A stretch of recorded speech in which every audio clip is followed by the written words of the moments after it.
Episode number 88, IRONMAN Muncie 70.3 with Justin Brown. Welcome to the pursuit of the perfect race. I'm Coach Terry Wilson, and with each episode, I bring stories of athletes to you that share their experiences at races in order for you to learn how to have your perfect race. We will hear stories from athletes of all ages, abilities, and races of all distances. So regardless of where you fit in, there's something in it for you. Thanks for spending some time with me today. Now let the pursuit begin. Hello everyone, and welcome back to the pursuit of the perfect race. Today I have the pleasure of talking to my friend Justin Brown about his recent race at IRONMAN Muncie 70.3, where he had a time of 6 hours, 39 minutes, 31 seconds. This race took place on July 14th, 2018. Justin has been doing triathlons for 2 years now. The temperature on race day was 68 and rose to 90 with a non-wetsuit legal swim of 83 degrees. He's a part of the Louisville Land Sharks. Welcome to the show, Justin. I look forward to hearing about your race experience. Thanks for having me. Awesome. Well, I look forward to hearing about it and getting to spend some time with you today. What made you want to do this race? I was my first 70.3 last year, and my track club was going, and a lot of my friends were going. I originally wanted to just go and spectate, but I just couldn't stand to do that. I had to be in it also. Nice. So I know you've only been in the sport for 2 years now. Do you have a previous background in any of the three sports? I ran a lot as a kid, not like anything special. I played a lot of baseball, just always an active person. Ended up having ACL troubles and broken ankle and didn't really do anything for a long time. Okay. Now, how was your training going into this race? Actually, I really didn't train for this race. I did 2 halves last year and a full in October, and I was kind of just riding off of that, which it didn't really work out so well. Not probably the best idea. I wouldn't recommend not training, but I made it through it. I decided to spend more time with my son this year and not train as much, and I did a sprint, an Olympic, and a couple training rides. That's about all the training I had for it. So you didn't really feel prepared going into this race then, is what it No, sounds I knew that I was just trying to finish. I knew the run was gonna be bad. It was gonna, hurt, but I don't know. I finished. Okay. Now, when you're talking about your training going into this race, did you have a certain plan that you're using? Not really. No, I just kind of, train when I can. Okay. Now, you don't have a coach or anything like that, so you're just kind of flying by the seat of your pants with your training, so to speak. Yeah, pretty much. Okay. Now, if you take a look at your training aspect, what was your longest swim, bike, and runs going into this race? I think I've done a couple 20 to 30 mile rides a month or so before. The weekend before, I went and did 50. That was about it. I did a few spin classes at the YMCA. Okay. But they're like 30, 45 minutes. That makes sense. Now, did you do a lot of strength training? Not really. I have a job where I run the step. I work on elevators, so I run the steps a lot, and I'm dealing with a lot of heavy stuff, so I think that kind of helps me a lot, just kind of staying in shape. Okay. Now, were you using a certain nutrition plan to help you fuel along the way of the race? I've never really had any problems with anything I've taken. I can take any of the gels. I can eat anything I pretty much want. I've never really any issues. There's things that I like better than other things. I'm a big fan of Infinite. Really? That's my favorite. Did you have maybe an idea of how much calories you wanted to have per hour? I pretty much know on a ride of that long, I usually drink 2 bottles, and I put 3 scoops per bottle instead of 2. And I know that's about what I use to get through a ride that long on the bike. Now, whenever you think of your training from just looking back on it, what was the most hours that you trained in 1 week going into this race? Going into this race, 2 or 3 weeks out, I started, putting in some better swims. And I did a couple of maybe like 3/4 mile swims. I'd done a couple maybe 30-minute swims at the pool. So, it wasn't really a lot. I really was way undertrained for this race. Right. Did you do a lot of your training outside? Yeah, I don't like to be inside. No. I hate the treadmill. I hate the trainer. I got to be outside. Like the spin classes at the Y is about the best I can do because it's a group environment. I don't feel so much like I'm just, doing something on my own. That makes sense. I like the training groups. I'm a people person. That makes sense. Now, did you use a road ID when you're training outside? Yeah, I always wear my road ID. I feel a lot more comfortable with it. Good. I'm glad to hear that you actually use that. A lot of folks don't have one, or they're in the process of getting one since I've asked that, and I'm really glad you have one. I started out writing on my arm with a Sharpie, but road ID is a lot better. Right. So what specific workouts did you do that gave you the confidence to go into this race where you knew that you could actually finish? I don't know. I'd never swam that distance without a wetsuit or floaty pants or a pull buoy. My swim is pretty much my weakness. Last year, Muncie, Ohio, Louisville, all of them was wetsuit legal. I went to the Y and swam like 30 minutes without nothing, and I felt like for me it was a great swim. I felt like if I could just pretty much every race, I feel like if I could just get through the swim, I'm good to go. Okay. Now, when you're not training, racing, or anything training related, what are you doing? I hunt and I fish. Before I started all this, that's pretty much all I did, is hunted and fished. Okay. I fished a lot of bass tournaments. Oh, yeah? Yeah. Now, do you have a job as well? Yeah, I work on elevators. Okay. Well, I know that you're working on elevators. Was it a full-time job? Yeah. I'm an elevator repairman. Okay. So how big of an issue was it to balance the life, work, and training aspect? It's pretty tough, really. I share custody with my son. I get him half the time, and through the summer, I get him every other week. So it's tough. I mean, he's 6. I got him running some 5Ks with me. He does fairly well. He actually did a Cool Kids triathlon a couple weeks ago and won the 6-year-old age group. So I'm pretty proud of him. Nice.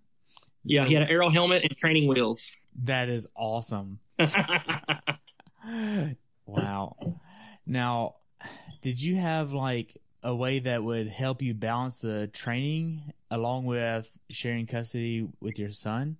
Last year, I hit it pretty hard training for Muncie, Ohio, and Louisville. I mean, probably not hard compared to other people's standards. But for me, I felt like I was doing a lot. I really hit it hard maybe a few months out from Louisville. The last 2 or 3 months before Louisville, I was hitting it pretty hard. And it's tough. I mean, I was getting him out there and doing some things and doing what I could. Sometimes we had to be at the pool. Maybe just me and him would race. He'd go 1 lap of the pool. I'd try to go 2, 3, whatever. Kind of made it equal. But it's hard to balance. You come home from work, you're tired. I mean, you don't want to get up early in the morning before work and swim. I mean, I think everybody deals with the same stuff, though. I mean, I know for a fool, once you pay that money, it kind of forces you to train because you're like, I'm not DNFing this thing. That's a lot of money. Right. Now, what sacrifice did you make going into this race that was the most difficult for you? The most difficult sacrifice before this race? Oh, my goodness. I don't know. I didn't train a lot, so I really didn't. I mean, I really didn't. Okay. I was fishing a lot and actually won a boat fishing and sold it and used that money to enter Muncie. Wow. So what was your taper like going into this race? I didn't taper. I mean, I started my training just a couple weeks out really. And, I went all the way to Wednesday of, training, and basically we left Thursday after work to go, to Muncie. So I didn't taper. Okay. So how far away from Muncie do you live? About 2.5 hours. Okay. I live in southern Indiana. Yeah, it wasn't a long drive. We got there right before dark. Okay. On Thursday. Going into this race, what was your mindset?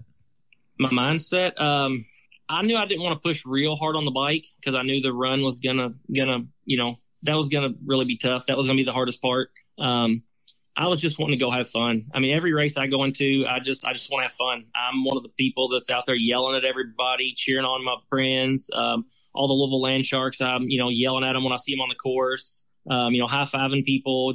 I just like to have fun. I mean, I know even if I train hard, I'm not going to win. So I just, if you're paying to do this, might as well have fun. That makes sense. I mean, it seems like you really just want to feel like a kid again when you do this race. Yeah, pretty much. I mean, going back to doing what you did as a kid, running around with your friends in the neighborhood, riding your bikes, just having fun, swimming. That's just what we did as a kid growing up, Right. So how far away from the race venue did y'all stay? We camped, so like a few hundred yards maybe. I mean, I could almost see the swim turnaround from the campsite. It's really close. Okay. So being the camp, did y'all have showers? There's a shower house, yeah. Okay. Because that was my very first thought of you're camping, you don't have showers, and right after the race, you're going to want to shower, and you say you're camping. So that was kind of weird. Right, yeah. You have to have a shower. Yes, you have to. I mean, I'm assuming that's a lot cheaper than getting a hotel room, too. Oh, yeah, a lot cheaper. And I camp a lot anyway, so it wasn't, a lot of people couldn't believe that, oh my gosh, the heat is a hot race, you're camping. But it was cool at night. It wasn't a big deal for me. Right. Now, how far away from the race venue did you stay? What now? How far away from the race venue did you stay? It was about the same distance. I mean, a few hundred yards. Basically, at the end of the parking lot that everyone was parking in was the campground. Okay. So how was the check-in process? It was pretty easy. I signed up late, so they got me mixed up with somebody else or gave somebody else my number. So even though that now that I was AWA, it still took me quite a bit longer because I had to get all that straightened out. But it was, it was good. They got it straightened out, got everything right. We got through it. Okay. What was your last workout before the race? I know going the last week, I didn't want to do much biking and running. The day before, I think we did like a 30-minute ride. Me and one of my friends I trained with, Wes Keene. We rode the run course just to check it out because we heard that they had some new pavement. Just look at it. And I think before I left to go there, I think I did like a 20-minute swim. Okay. Now, did you have any issues with the bike before checking it in? Issues as far as mechanical or? Yeah, mechanical or anything? I couldn't switching from big gear to little gear. I was having some problems with, but I did Muncie last year. I knew it was flat and I knew I wasn't going to need my little gear. So I didn't worry about it. Okay. Now, as far as the day before the race goes, are you trying to get a certain meal to help you prepare for the race? I have, deer spaghetti before every race. Deer spaghetti. Yep. Hasn't failed me yet. That's the first time I've heard that. Is that homemade deer spaghetti? Yes, homemade deer spaghetti. And Ironman Louisville, when I started to feel cramps coming on, I ate deer jerky, and it pulled me right out of them. Wow. And you just bring your own deer jerky? Yep. Wow. Now, yep. Do you have a certain time of night you want to try to get in bed before the race? I like to get in bed early, but it usually doesn't happen. Okay. How was the check-in process for your bike? I waited till the day of the race to check my bike in because since we were staying so close, I wanted to ride my bike over. So I don't want to walk that far. It's easier to just ride the bike. So I did it the morning of. And last year there was a big storm the night before, so we had to check our bikes the morning of, and there wasn't any issue then. So I just did the same thing again this year. Okay. So how much sleep do you think you got the night before the race? Oh my goodness, not much. Maybe 4 hours. Wow, is it just because of the heat or nervousness, anxiety? No. I mean, I like to get up pretty early and get things going, make sure I got everything, that I need. I like to give myself time in case I forgot something or, because there's a lot of stuff to have ready. Okay. So from the time that you wake up until the time that you leave, what's your ritual like in the morning? I usually have every morning before a race. Mm-hmm. I like to eat 2 bananas, have a cup of coffee. That's pretty much my every morning what I do. Okay. Now you get ready, you head over to transition, and it's not that far away. How does transition setting it up go for you? I do a lot of local tries. So, I got, how I lay everything out. I try to not take any more stuff than I have to. I rubber band my bike shoes to my bike and just, lay everything out where I need it. But, I like to get there early because I'm a socialist. I want to walk around, talk to everybody, and, talk to some of my friends, and, meet up with the track club, take our pictures, just have fun. Gotcha. It's a fun event. It's a fun event for me. Anytime I do a race, I love it. Okay. What kind of PSI for this course are you using? I'm sorry? What kind of PSI are you using for this course? I always put 110 in my bike tires every race. I check them every morning before the race. Okay. Same as I do before every ride. Okay. Are you using deep wheels for this? No, I just have the standard wheels that came on my bike. I have a Cervelo P2, just standard wheels. Okay. I wish I had some of the fancy wheels. Yeah, I hear they're real cheap too. Yeah, that's what I'm waiting on is the discounted ones. That was sarcasm. So I'm waiting on somebody to ditch me a used set, I guess. Yeah. Now, what time was your send-off? This is a rolling start, right? Yeah, it was a rolling start. Last year at Muncie, my swim, I was 54 minutes, but that was a wetsuit. I'm not a great swimmer. I can swim forever. I'm just not fast at it. So I got in the 50 to 55 send off, I guess. I could have waited like another 5 minutes and got in the party wave and wore a wetsuit. I chose not to. I knew I'd be faster, but I chose not to because I wanted to prove to myself that I could do that distance in, that under that time. I knew I wasn't going to PR. I didn't train hard. I just wanted to have fun, and that was, I felt like I was having a good swim. I really thought when I come out of the swim, I was going to look at my watch and be surprised, but it was what I thought it was going to be. Okay. Now, in between the time that you leave transition and you have all the fun in transition and you head down to get in line for the porta potties, use the porta potties, I'm assuming, and then you get in line for the swim, are you nervous or did you have any stress at this time? No, not me, man. I grew up around the water. I've swam, in lakes and stuff my whole life. I try to meet up with the biggest group of my friends that I can find, and we all they have fun. I'm a, member of the Louisville Land Sharks. It's an awesome track club. There's a lot of great people. We just have a lot of fun. Okay. Now, how were the final few minutes before you actually got in the water? The nerves start to set in a little bit. You start thinking, the what ifs. How bad is the sun going to be in your eyes? Did I choose the right goggles? Will my nose plug be kicked off? It's always the little stuff, but you can't control that. You just go. So you use a nose plug. Yeah, I can't swim without a nose plug. Me too. I completely agree. I understand feeling. Come on. I understand that feeling. Telling you. I'll wait for the last minute to put it on. I don't want nobody to see it. I've already given up that. They actually make one that has a little lanyard on it that attaches to the goggles. So if it does get kicked off, you just reach around, grab it, and put it back on. I've not seen that one. Oh, man, it's $7 on Amazon. Oh, wow. I got a friend that sticks one down in his shirt, before the swim. And I took a spare one in Ironman Louisville and stuck it inside my wetsuit. I never needed it. I've never had it come off, but in a longer swim, I thought if it did, I'd like to have it. Yeah. I wear earplugs too. Yeah, I completely agree. I always wear them. Now, with this course, you've talked about how the sun is in your eyes. Yeah, you basically swim straight out, hang a right, go down, make another right, come straight back in. And when you make that final right to head back in, the sun's straight in your face. You can basically swim straight towards the sun, and it'll put you at the finish. Okay. Because of that, you wear tinted goggles, I'm assuming? I really like clear goggles. That's always what I use. I swim in the Ohio River a lot, and it's so muddy, it doesn't really matter, and the sun's not an issue. I really contemplated wearing clear goggles, even though last year I wore tinted goggles, because I don't know if the tinted goggles fog up more, or maybe they're an older pair of goggles they fog up. I don't know. I chose to buy a brand new pair the day before the race, and I swam the They have an area where you can practice swimming. I swam it a couple times with some new goggles just to try them out, and they actually worked great. They're my new favorite pair. Wow. Some Roca R1s. Okay. So but they're tinted, so I went ahead and went with tinted goggles. Okay. Do you wear those under your cap? No, I'll put them over my cap. Okay.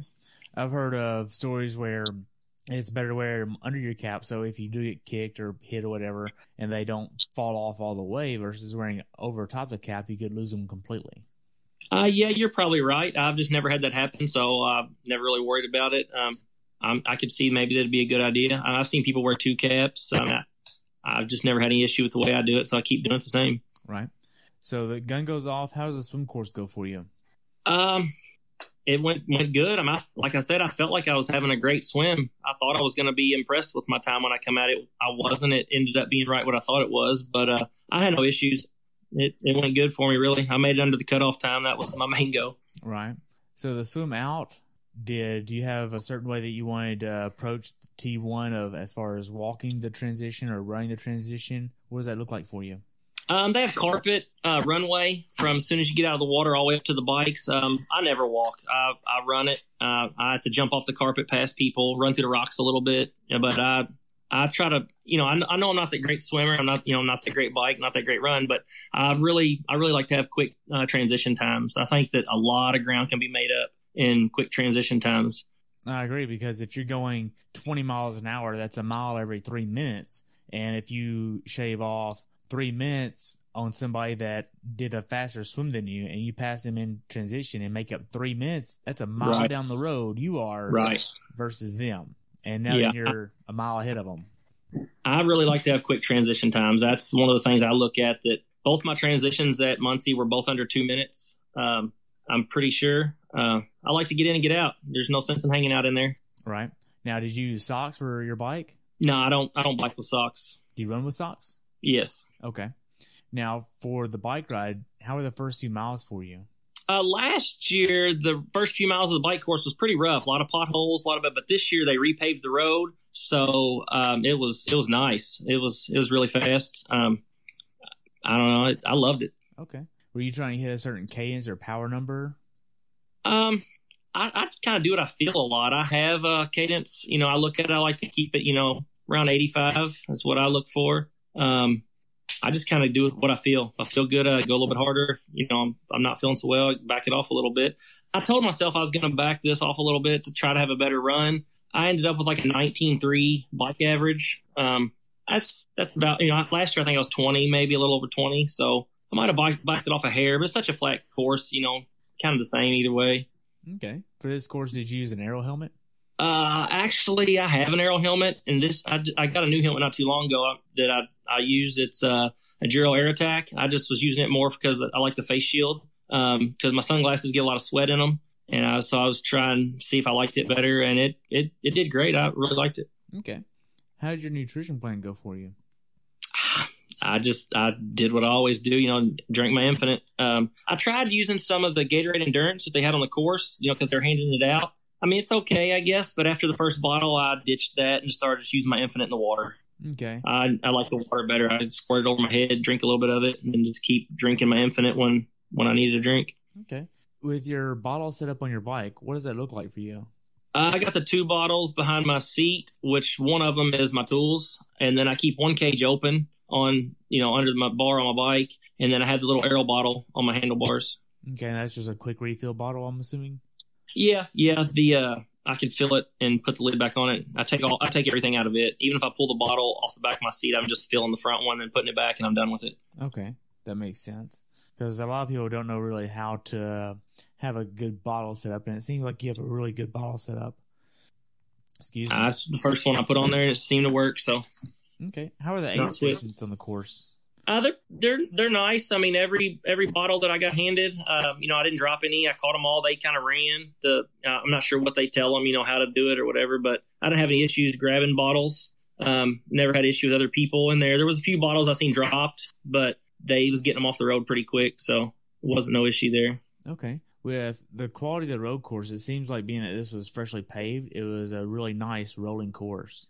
Yeah, it's a really nice course. I mean, I've just did Muncie in Ohio, but Muncie seems to be a really nice course. I mean, I'd definitely recommend it to anyone looking to do their first 70.3 for sure. Okay. As far as the bike course goes, did you see a lot of flats? No, not really. I think maybe 2, but both of them, there was people there helping them to change them. They weren't just there by themselves. So I don't know where the people were actually coming from, but they were getting there. Okay. As far as the bike goes, how do you know how hard to push in the earlier stages of the bike so that way you don't burn out towards the later stages of the bike? I guess you just kind of have to know yourself. I mean, it'd be hard to tell someone else, what to do or not to do. I mean, I know pretty much, how I live in a real hilly area, and I think honestly that helps with riding. We ride a lot of hills. So when you get on a flat course, I mean, it's a constant pedal, you don't really get the downhill brakes, but I don't know. It just seems like biking a lot on hills seems to help. We do hill rides and stuff through the club, and try to make some of those if I can. I don't make as many as I'd like to, but every time I ride, it's hills. I mean, that's all we got here in Southern Indiana. Gotcha. As far as the bike goes, is there anything you'd tell someone to be aware of that hasn't done this bike course before? Not now, since they paved the first few miles of it. Not really. I mean, it's good. It's a nice course. Okay. I would tell people that when Ironman has the signs out that says slow down, you probably should slow down. There's usually a good curve coming. That makes sense. The last mile or two on the bike ride, are you doing anything to prepare to start running? Yeah, I like I'll quit pedaling just for a few seconds and put my heel down and kind of stretch my calves a little bit. I do that. I try to stand up a little bit, here and there. Normally I'd never stand up on my bike. Just try to stretch out a little bit. But I don't know. I need to find a few things to help work on that. All 3 of my 70.3s, I've cramped a little bit coming off the bike. Now Ironman Louisville, the full that I did, no issue. But I did train quite a bit harder for that one, so that's probably the difference. Okay. Now, did you experience cramping once you got on the run here? Yes, I cramped pretty much the entire run. Oh, wow. Yeah, it was horrible. Okay, for T2, how did T2 go for you? Pretty quick, obviously, at 2:04. Yeah, I as I lifted my leg off the bike, I could feel my leg trying to lock up a little bit. But as soon as I got off the bike and ran into T2, it felt good. I actually had some pickle juice shots laying there, and I opted not to even take them. I took off on the run. Everything felt good for about the first mile. And then as soon as I got through the first aid station, I got a little bit past it, the cramps set in pretty hard. Wow, so did you regret not taking your pickle juice? Yes, I contemplated going back and getting them. It was that bad, but I just kind of figured I'd get through the next aid station and, see what try to get something there. And I was fighting them off decent, I guess. But there was a lot more walking than I really wished that I didn't really want to walk any of it, but I just didn't have no choice. Right. With the lack of training and the heat, that's the way it went. With your cramps, were they mainly in the quads and the calves? Where were they at? No, they weren't nothing in the calves. Everything was just above the knee. On both sides, one cramp, I'd get it kind of taking under control, and then the other one would cramp a little bit. I don't know. I kind of knew going into it, with my lack of training, this was going to happen. I tried to keep ice in the palms of my hands. That seemed to help. I mean, almost burned my hands holding the ice, but it was the best thing I found to get the cramps to slow up. It hurt worse when I stopped, so I was trying to just run on them. What do you mean you kept ice in your hand to keep them cramping? I don't understand. I don't really know what that does, but when I'd come to an aid station, I'd get a cup of water, usually pour one over my head or something, and I'd get another cup of water, pour it into the ice. Because it seemed like if you get the cups of ice already have water in them, most of the ice is already melted away. So if you get the cup that was already full of ice and poured the water in it, you still had plenty of ice. I would, drink the water, and then when you get to the last chance trash can, I would pour the ice in my hands, ditch the cup, and then split it up. Put 2 or 3 cubes in each hand and just squeeze them. I guess there's a lot of nerve endings in your hand, or I don't know. I've just heard somewhere that's supposed to cool you down. I tried it, and it seemed like it was working. I also always carry base salt. I was hitting it pretty hard. It definitely does help. I mean, nothing's a miracle cure, but I'm a big believer in the base salt. Okay. Now, with the cramps on the run, it seems like maybe you didn't get enough hydration or nutrition on the bike that had the salt that you needed for the run. Do you think that's something that could have been an issue? I don't know. I mean, it's possible. I mean, I did what I normally do on the bike as far as how much I was taking in. My watch is set to where it beeps. I have a Garmin watch. It's set to where it beeps, lets me know, when to drink so I don't forget. So I did the same thing I've always did. I usually don't have issues too bad on it. I mean, last year in Muncie, I had a little cramp coming on. I fought it off and pretty much ran the whole rest of the thing. And same thing in Ohio. I had a cramp at the beginning, fought it off, and then ran the whole rest of the run. So I really don't know why this one stayed in as long as it did. I'm basically putting on lack of training. Okay, that makes sense. I mean, one of the things that I've heard is basically for different temperatures, you should have different nutrition plans. So if it's a colder day, you should have a different nutrition plan than if it's a really hot day with a lot of humidity. And even with non-wetsuit legal swims, you should alter things a little bit versus non-wetsuit legal swims, because the different temperature, you're obviously going to be sweating in the water, but you're just not going to feel it. You're working harder, but it's just not going to be a big of a tax on the body, if that makes sense.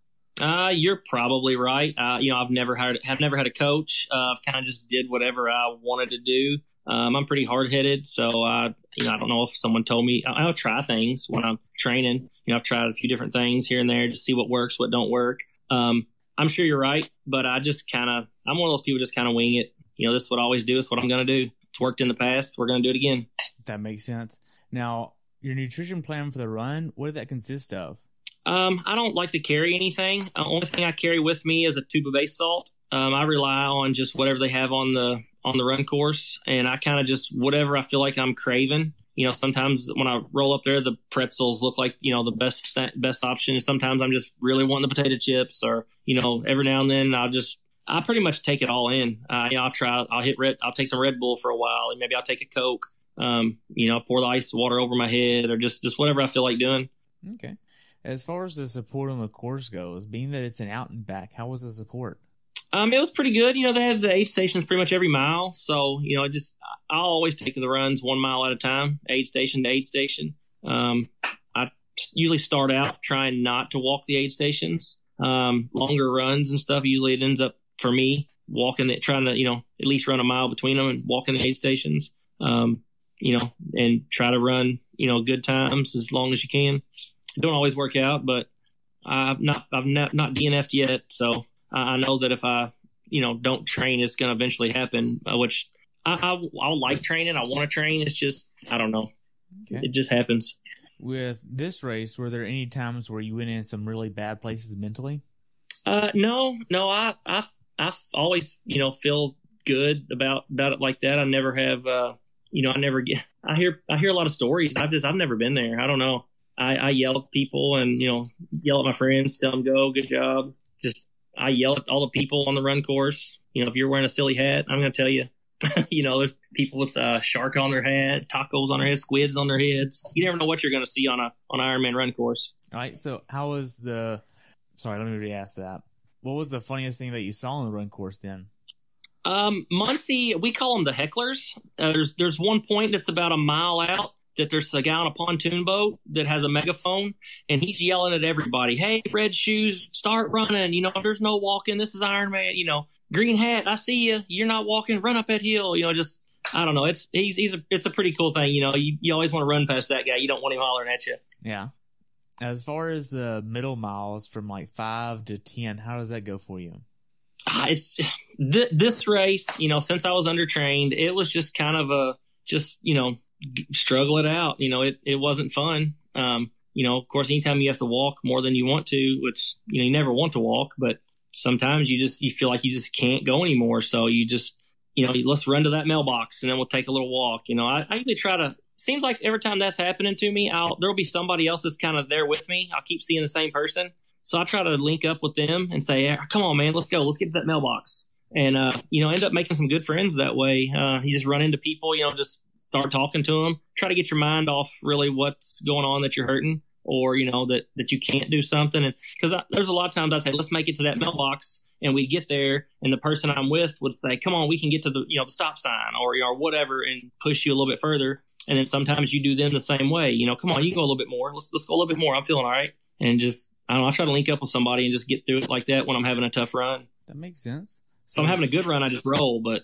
Makes sense. Now, did you have a lot of shade on the run course, or was it pretty bare? Nah, not really. There's a few spots. It's kind of in the open. There's a few spots it's a little bit of shade, but it's not a lot. Okay. The final few miles, how did that go?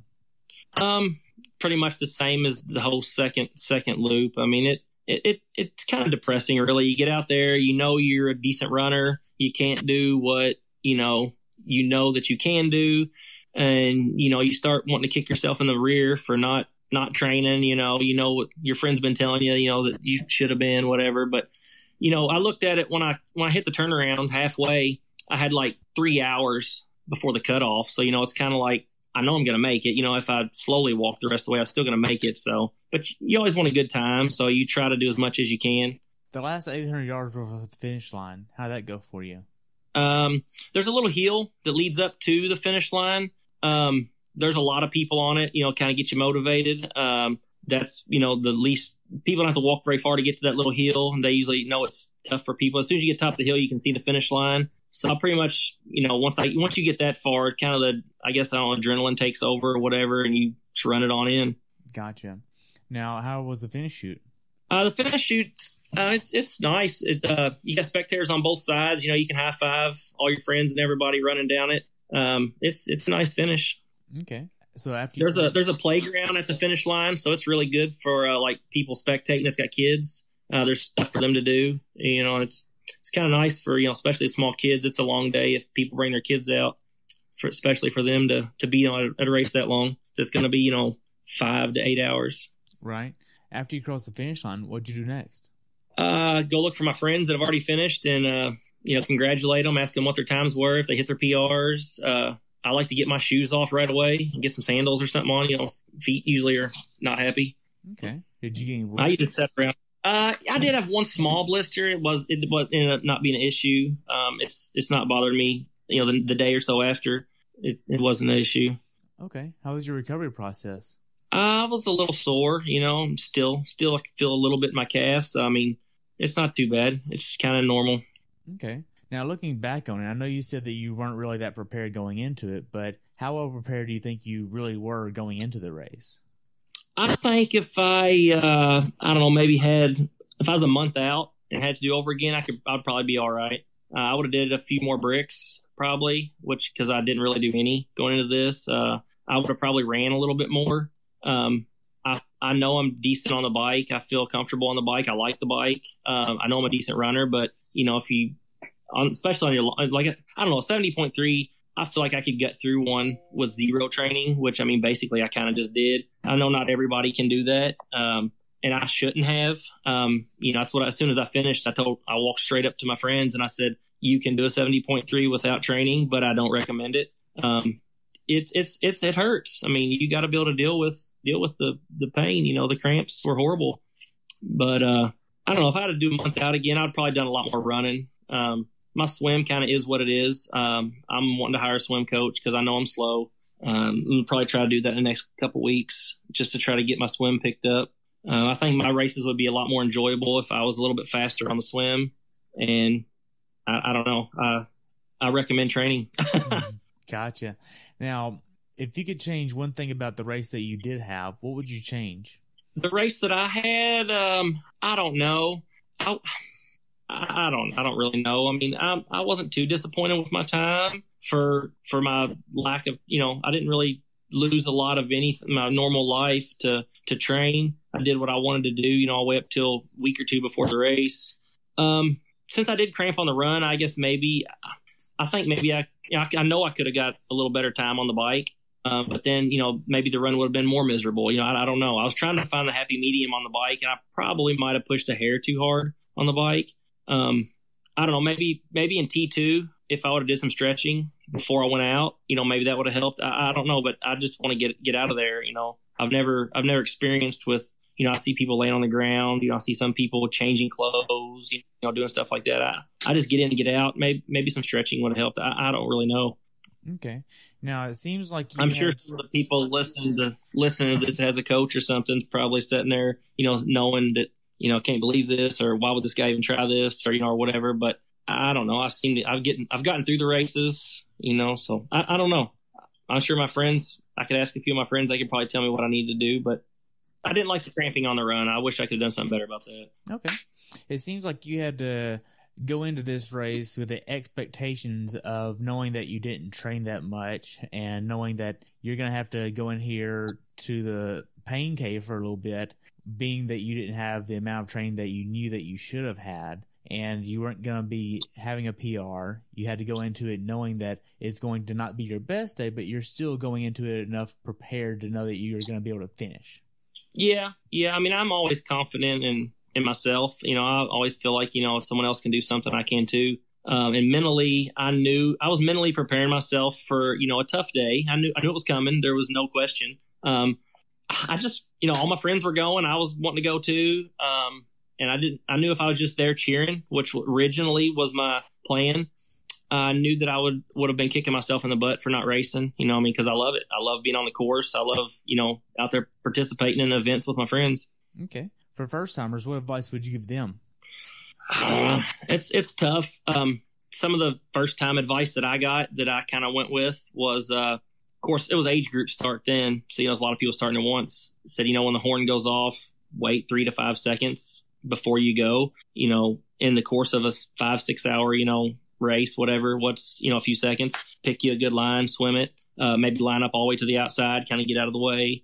The one thing that I wished I would have known after, my first 70.3 is I didn't leave a bottle cage open. So when I was going through the aid stations on the bike, I would get a bottle of water, Gatorade, whatever, I'd take a swig of it and have to ditch it because I had no place to put it. So, I guess, I didn't really realize that. So, tell somebody to leave a bottle cage open to at least take whatever they're giving you to have a place to put it if you're going to want anything. If not, maybe take whatever you normally take and not take anything from them. But I like a bottle of water. You can, drink it, pour it over your head or whatever you want to do. Feels pretty good. Okay. Now, we covered a lot about your race. Do you have anything else you'd like to add? Nah, I don't know. I mean, you got to have an expectation, or you know what you're getting into. You know, I mean, would I've ever tried the amount of training that I did for this race in my first 70.3? No way. You know, but I'd done 2 last year. I knew what I was getting into. I knew what I was capable of. I kind of knew the race went exactly how I thought it was going to go. You know, I didn't have any issues. You know, no flat tires, nothing like that. I pretty well knew I was going to cramp on the run. It happened a little sooner than I thought it was going to. But, I mean, I kind of knew what I was getting into, so I just went with it. Okay. So that's all I have really about the race. Now, the next few things are a little bit different. What races are on your bucket list? What's that? What races are on your bucket list? I wouldn't mind to maybe travel to some races someday. I'm not real sure. I've picked these 3 that I've done, Muncie, Ohio, and Louisville, because they're close. Cut down the cost quite a bit. I don't know. I kind of like my St. Silly, I like Steelhead because, you know, they got the cool metal with the fish on it. You know, no other reason, just cool looking metal. Some of the Texas metals looks cool. You know, they got a steerhead or whatever on them. Maybe a Texas race or something. I don't know. No other reasons than just cool looking metals. Okay. So what's next for you? There's an Olympic distance try, I think in a few weeks, here local. I'll probably do that, but, probably mostly I'm just want to focus on trying to fix my swim. Okay. How can people follow you? I don't know. Facebook. I'm on Facebook. Okay. Do you have Instagram as well? Strava. I'm on Strava. Okay. Are you on Instagram? Okay. I only have one more question for you, really, and that's, what's your definition of a perfect race? My definition of a perfect race? My definition of a perfect race is just where everything goes right for you, you know? I would say that a perfect race, you know, when you get out of the water and you look at your watch and you're, you know, stoked, you're a few minutes faster than you thought you were going to be. No issues, quick T1, T2 times. You know, you maybe PR each event. You know, I would think that would be a perfect race. You know, that could be anything for, you know, it's an individual. You know, what's good for you might not be good for me. Some people, you know, just finishing race is good. Some people, you know, PR each person has their own definition. I don't think it would be the same for everyone. But for me, a perfect race would just be to, you know, be impressed myself with what I thought I could do, maybe do a little bit better, and not have any issues. Wow, that's great. Well, that's all I have for you. Thank you so much for your time. Enjoyed hearing about your race experience, and I look forward to following you. Hopefully, I can have you back on after one of your races later on. That sounds good, man. Awesome. For everybody listening, train. Don't try to wing it. It hurts. That's awesome. Well, I hope you have a good day, and I'll talk to you soon, okay? All right, I appreciate it. Thanks for having me on. Hey, you're welcome. Have a good day. You too. Thanks for tuning in today. I hope you were able to learn something from today's episode. If you enjoyed the show, please take a minute to leave a review on iTunes or share it with a friend. Be sure to subscribe so you never miss an episode. If you'd like to see pictures from this athlete's race, learn more about who I am, what I'm doing, or be on the show yourself to share your story, check out my website at CoachTerryWilson.com. Until next time, continue the pursuit.